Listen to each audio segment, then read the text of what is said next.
দুদকের ভুয়া কর্মকর্তা পরিচয় দিয়ে অভিযান পরিচালনা, জরিমানা ধার্য ও আদায়, চাঁদাবাজির অভিযোগে দুর্নীতি নিবারণ সহায়ক সংস্থা নামে একটি প্রতারক চক্র ফেসবুক লাইভ করতে এসে ৩ জন প্রতারক হাতেনাতে গ্রেপ্তার হয়েছেন। সোমবার ৬ জানুয়ারি বিকেলে রাজধানীর সেগুনবাগিচা দুদকের প্রধান কার্যালয় থেকেই তাদের গ্রেপ্তার করা হয়।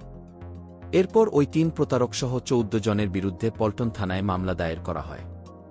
বিষয়টি নিশ্চিত করে দুদক মহাপরিচালক আক্তার হোসেন। তিনি বলেন, ভুয়া পরিচয়দানকারী দুদক কর্মকর্তাদের আটকের পর তাদের প্রাথমিক জিজ্ঞাসাবাদ করা হয়। দুদকের জিজ্ঞাসাবাদে অভিযোগের সত্যতা স্বীকার করে নেয় প্রতারক চক্রের ২ সদস্য। পরে তাদের স্বীকারোক্তি রেকর্ড করে অজ্ঞাত ৮ আসামিসহ ১৪ জনের নামে পল্টন থানায় একটি প্রতারণার মামলা দায়ের করা হয়। দুদকের সহকারী পরিচালক সাজ্জাদ হোসেন বাদী হয়ে মামলাটি দায়ের করেন।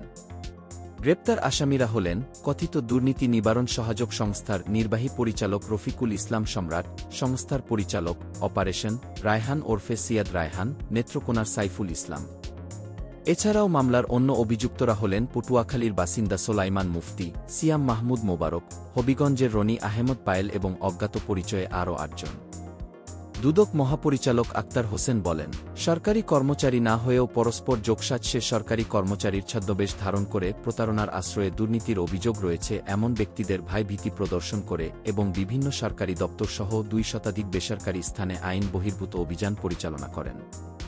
জরিমানা ধার্য ও আদায়, চাঁদাবাজি, জোরপূর্বক মীমাংসা নামে অনৈতিক সুবিধা গ্রহণ এবং ডিজিটাল ডিভাইস ব্যবহার করে তা সামাজিক যোগাযোগ মাধ্যমে মিথ্যা, বিকৃত ও মানহানিকর তথ্য প্রকাশ ও প্রচার করেন। মামলার এজাহারে বলা হয়, এজাহারনামীয় ও অজ্ঞাত আসামিগণ ভুয়া দুদক পরিচয় দিয়ে প্রতারণা ও চাঁদাবাজির মাধ্যমে অর্থ আত্মসাতের অভিযোগের বিষয়ে কমিশনের নির্দেশিত হয়ে গোয়েন্দা কার্যক্রম পরিচালনা করেন। আসামি রায়হান ওরফে সিয়াদ রায়হান এর নেতৃত্বে একটি সংঘবদ্ধ প্রতারক চক্র দুর্নীতি নিবারণ সহায়ক সংস্থা, ঠিকানা ৮৫ নয়াপল্টন ৪ থতলা নামীয় দুর্নীতি দমন কমিশনের অনুরূপ প্রতিষ্ঠান তৈরি করে দুদকের সহযোগী বাহিনী পরিচয় প্রদান করে প্রতারণা করে থাকেন। দুদকের অনুরূপ তাদের নিজস্ব লোগো সংবলিত ইউনিফর্ম, ছবিযুক্ত আইডি কার্ড পরিধানপূর্বক বিভিন্ন সরকারি দপ্তরসহ ২ শতাধিক বেসরকারি স্থানে আইন বহির্ভূত অভিযান পরিচালনা করেন।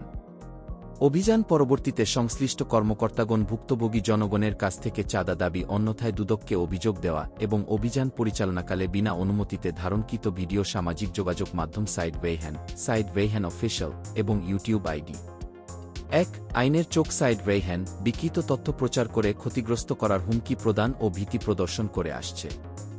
এজাহারে বলা হয়, গত ১১ নভেম্বর হবিগঞ্জ আঞ্চলিক পাসপোর্ট অফিসে দুদকের ছদ্মবেশ ধারণ করে অভিযান পরিচালনা করে কর্তব্যরত সরকারি কর্মচারীদেরকে হুমকি ও ভয়ভীতি প্রদর্শন করে সাইফুল ইসলাম সহ কয়েকজনকে তাৎক্ষণিক বিচারের নামে আইন বহির্ভূতভাবে জনপ্রতি ১০,০০০ টাকা জরিমানা আদায় করেন এবং তা আত্মসাৎ করেন।